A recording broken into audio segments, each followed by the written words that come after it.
Good morning and welcome to the new edition of Dr. Lamba's Awakening Call. Recently, three Indians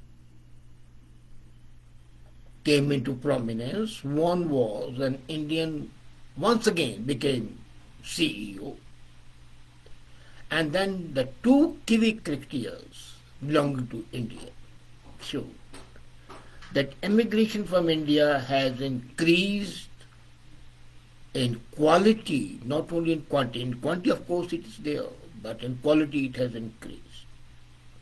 The two recent events have brought the emigration of Indians and an old phrase, brain drain, back into public conversation. First was the appointment of an IIT Bombay alumni, Parag Agarwal, as the CEO of Twitter. Secondly, match-saving knocks of Rachin Ravindra and Ajaz Patel for New Zealand and Kanpur Test match. And all three of them represent, first, our second generation's migrations from India, and thus the natural question which crops up. Has emigration from India increased or decreased in recent times? Or has there been a dominating Swadesh effect, referring to the 2004 movie that portrayed a US-based NASA scientist returning to India to do their good for the country? We have seen technology sector is the most outstanding example of why Indians are the best around the world. From Google, Microsoft, Adobe, IBM, Palo Alto Network, and now Twitter. All major technical giants have one thing in common. They are all being effectively run by Indian origin CEOs. Google CEO Sundar Pichai, Microsoft Satya Nadella, Adobe Santanu Narayan, IBM Arvind Krishna, Palo Alto Nikesh Arora, Parag Agarwal, Twitter, and Bagga of MasterCard are outstanding examples. But imagine over the years, Indians have somehow or the other made a mark as not only workers, not only as technicians, but as outstanding technomanicus. Slowly and steadily they have climbed up the global ladder, corporate ladder, very gradually, but very effectively, and have played a key role in the development of many of the technology powerhouses over the world. From Microsoft to Pepsi, Google, MasterCard in the hands of Indians that we use for shopping, and we are using normal Indians, they use these companies for shopping. Indians have been one of the major minds involved in the invention and marketing of these life changing brands. And you'll be amazed today that 30% of the Fortune 500 companies, almost one third, have Indians as their CEOs. So Germans, Japanese, Chinese, Americans, Europeans, all over. 30%, so 70% are divided in the rest of the world. There was a study conducted about 6 years back in 2015, and it was seen that one third, 33% of all engineers in Silicon Valley are from India. 10% of the world's highest tech company CEOs are all Indians. So what makes them the best CEOs of the top biggest global companies? And not surprising is their education and their outstanding communication and managerial skills. But still more important is one quality which is often not talked about, is their resilience, their capacity to adapt, and their hard-working nature. This wonderful combination of their professional skills, coupled with the innate Indian humility, is what helps them achieve and maintain such coveted positions. Look at Nouri, Pepsi CEO, the first women CEO of that level. And she was an Indian.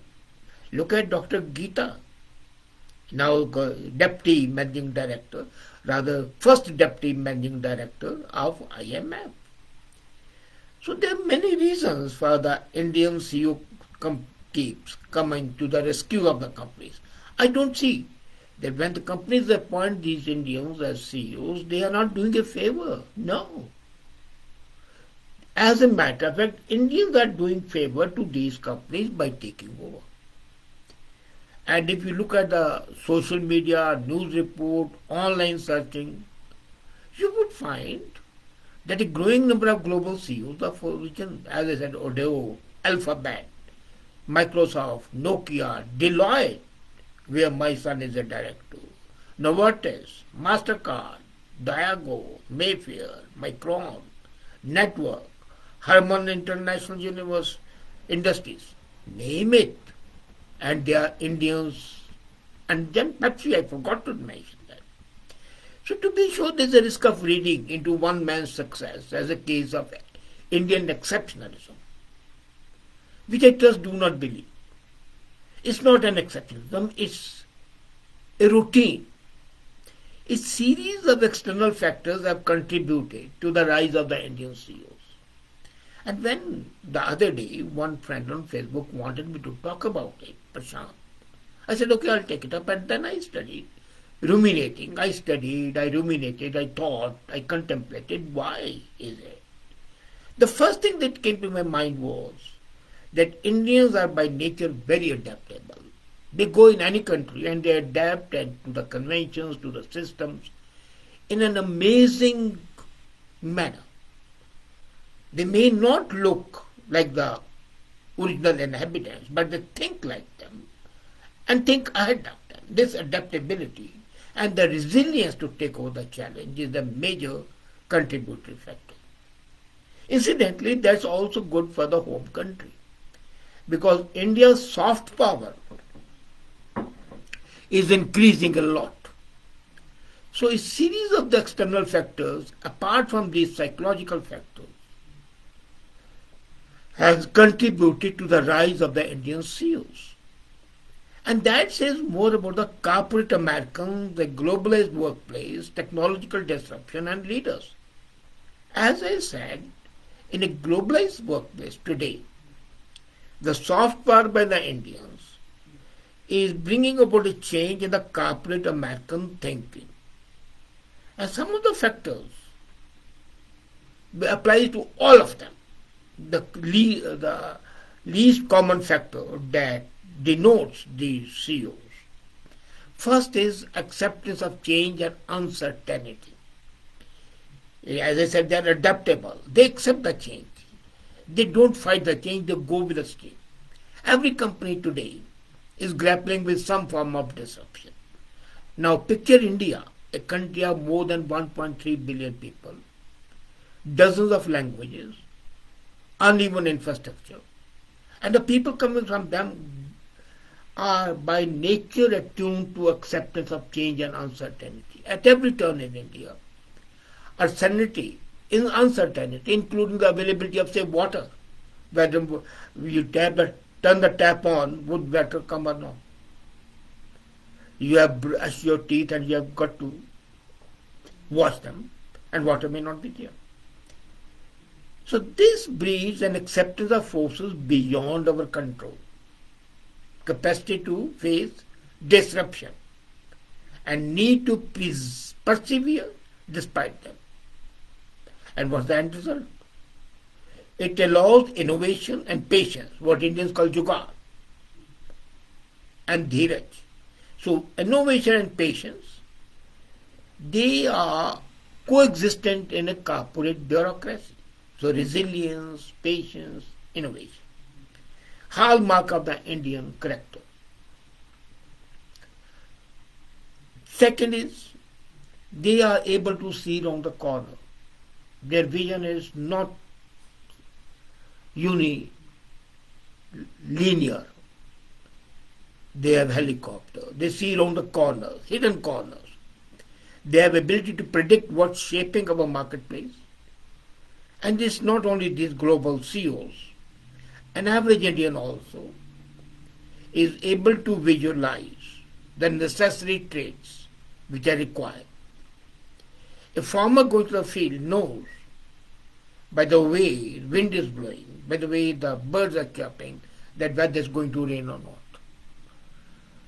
And coupled with that innate capability, their embrace of data, and unconsciously crafting a plan B. For example, in the example I gave you, what to do if the water doesn't come out. So this capability, innate capability of plan B, makes them an ideal choice as a leader in the period of disruption.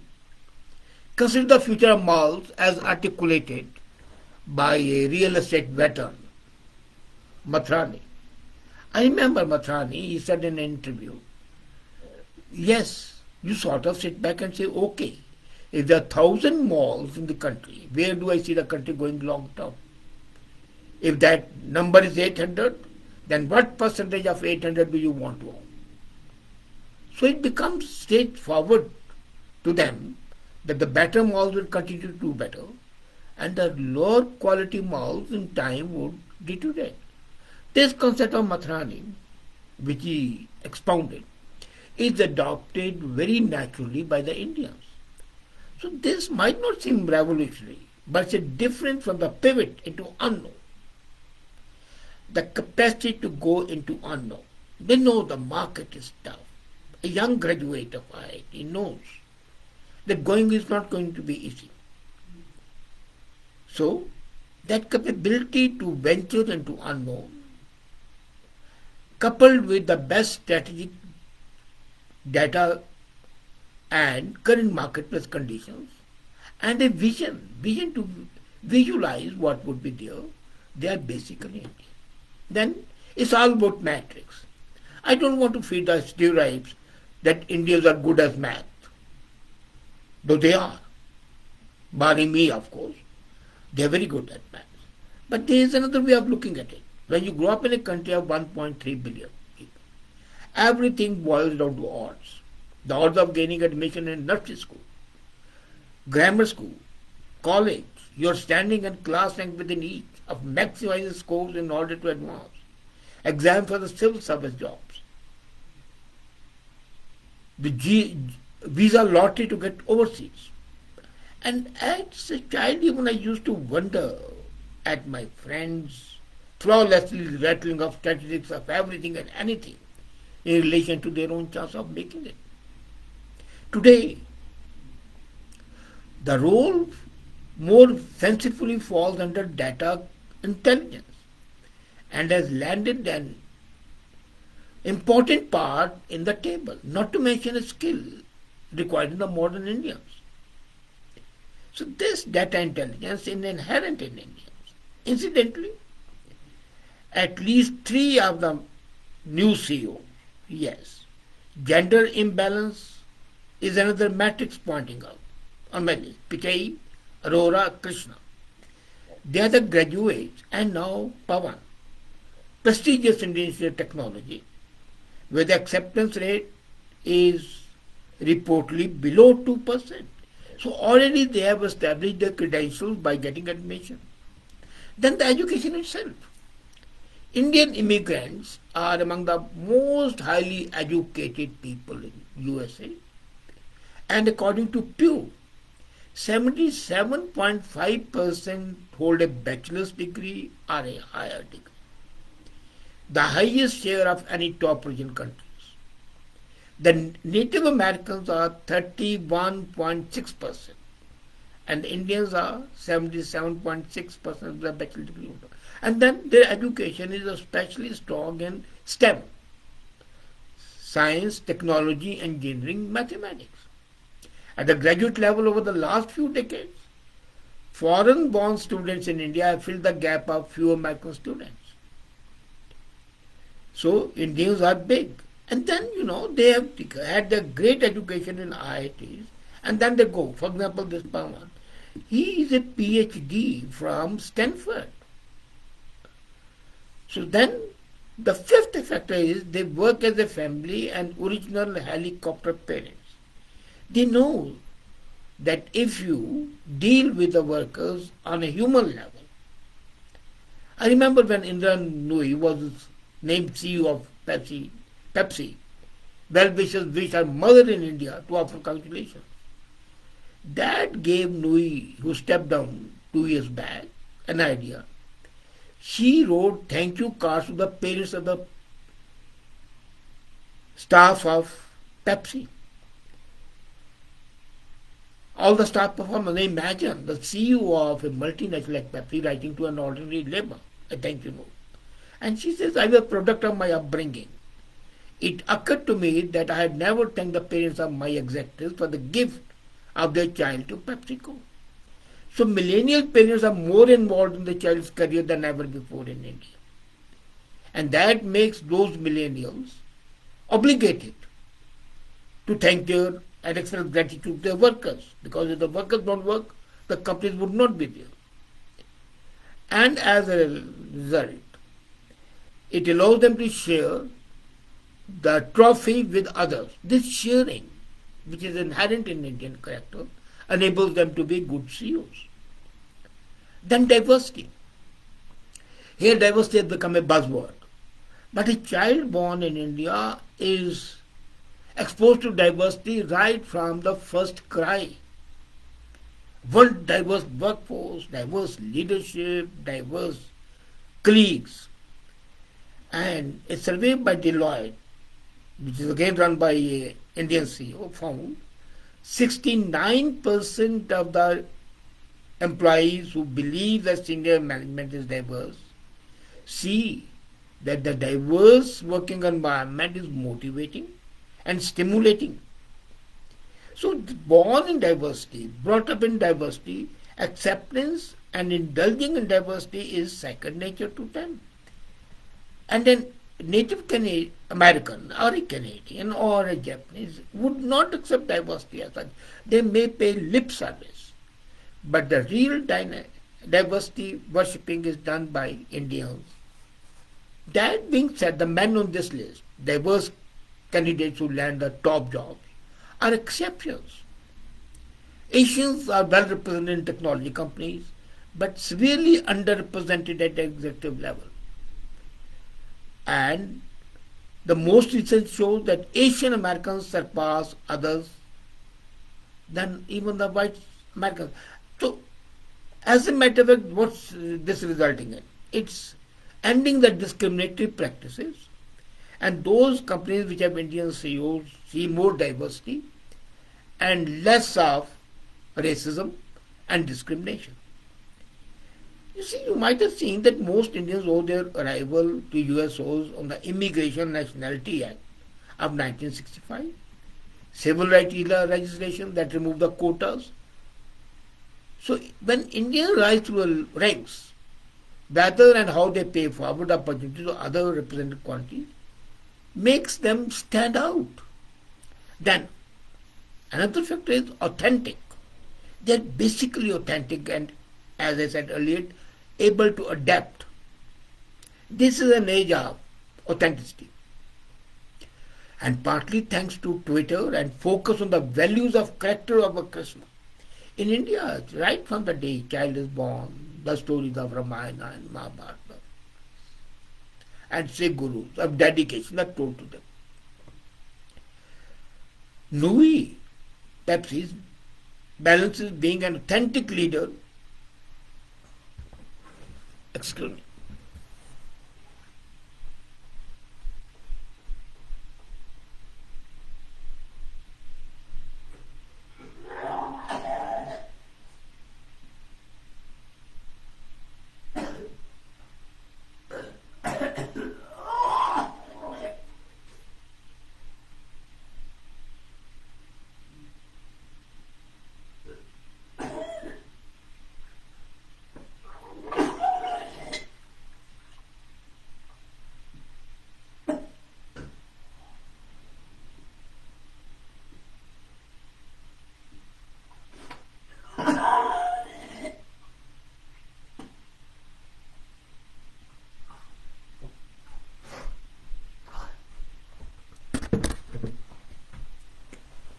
Sorry for the interruption. So this authenticity makes them ideal CEOs. Then another thing is their time consciousness. They know that time is precious. And at the same time they know that the time is infinite. This time being infinite is ingrained into people because they know that transmigration, birth after that, is a new binary for Americans. So they know that the values, the work they do, the karma they perform is going to have a benefit otherwise. And instinctively, their attitudes change towards continuity and the result of the work done. Time perception means the way we view the passing of time. Is this a series of passing events, or is it synchronic, where past, present, and future are interrelated? And this synchronization of past, present, and future makes them ideal in their thinking, which is conducive to the growth of the company, and which company board would not like such a CEO. You see, when Satya Nadella said, what I'm trying to do is to harmonize what I deeply care about, my deep interest with my work. This is what he told the Australian Financial Review. So he reviews Microsoft as a platform to be able to pursue his passion. And that gives a lot of meaning to them. And the last reason, they know that they are coming into power as CEO, not as being son of the founder, but by their merit. An immigrant rising to CEO of a Fortune 500 company is remarkable. And that is also supposed to be the way the Americans function. So this narrative makes them ideal character. And that makes them believe in merit, and when they become CEOs themselves, then they indulge in that. They do not indulge into favoritism, but go strictly by merit. And that sets a very healthy convention in the company, and that's why Indians are practically monopolizing CEO chairs in multinationals, and it's not only happening in USA, it's going to happen all over the world. And that is going to be beneficial because India's soft power is going to be immense. And that would change the whole paradigm and the matrix of the Indian corporate system. And that would be really useful.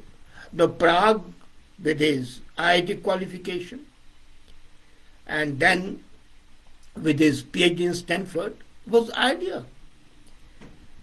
How does it affect the market? As you know, that the day this appointment was announced, Twitter jumped the value of the shares by 10% on the opening back. And why Jack Dorsey resigned is not relevant today. But one thing is sure, that Indians have made a mark as CEOs because of these basic intrinsic qualities. And that is going not only to enhance the status, but also opening the doors of the new Indians to these global opportunities. So these footprints are going to be basically footprints in stones, not in sand. Thank you.